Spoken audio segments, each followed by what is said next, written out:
aadi bil aadi salaade aadi ɓuri firtude aadi aadi hakkunde men e ceerno Jallis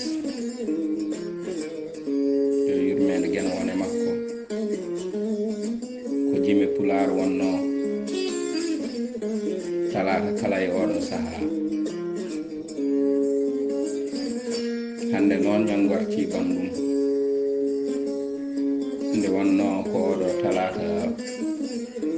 rawane ko ɗo gonnoɗen e yimiyanki leñol eɗen cebbe ceerno Jallis yo Allah yurmomo yaafomo kono ɗon gandi no yaari mbiɗen ko daddori jofi saha yawti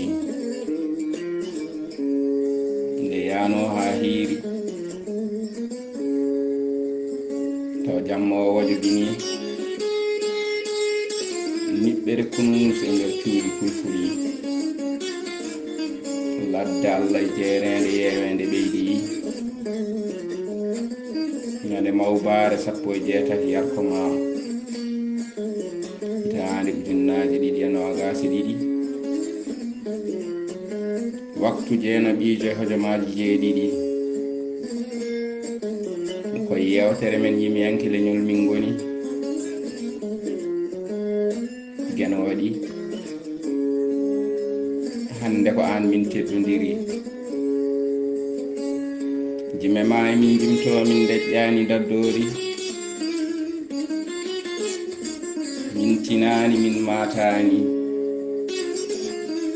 ha natal ma weeyi natal ma ƴeeɓe mbaddi hen emoji bojji miɗa yaranno e yimre ma gilli jerminimi ɓerdam jiddi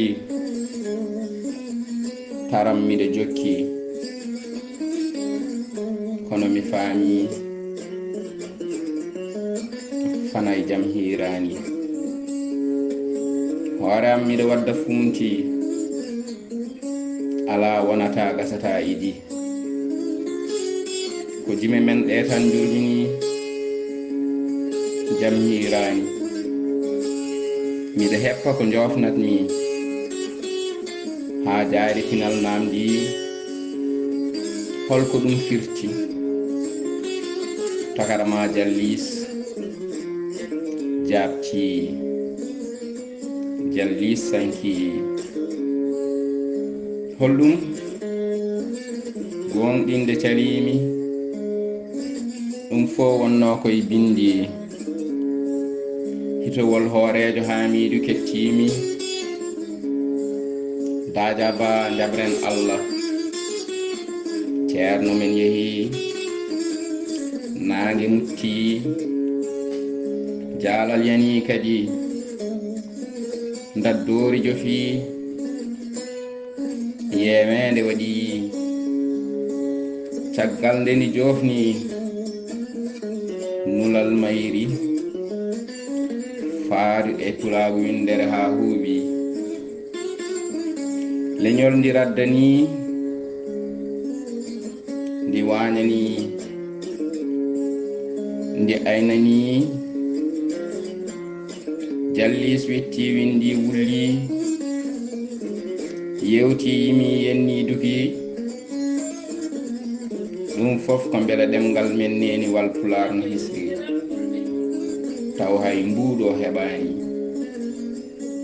jime ma kirjini pindini cusni ɗe jalni goyni coftini jarani Fuuta ɗi gandini aadiyanke gilliyanke harbiyanke gendiyanke kon yitandi woori mawniraɗo miñiraɗo giɗa jewti ɗiɗo gando mo mawnitinaki en ɗama jokki ha daja banaɓe cetti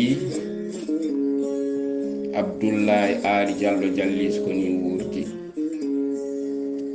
daddori jofi soko mayani ceerno ko an winoni saha yahat heddo timti ngol ma heddot ha bada min gondi fodde ma e kulago a waɗi ha timmi ya tawtu tijjani e wondiɓe a hersani jarama jambaro leñol a jasani ɗinguiral jamma bela yo Allah yurmo yakko Abdoullahi Ali Diallo jallis en jaari kadi sernaɓe duwaguji mumen en calmini dendagal rewnoɓe dajaba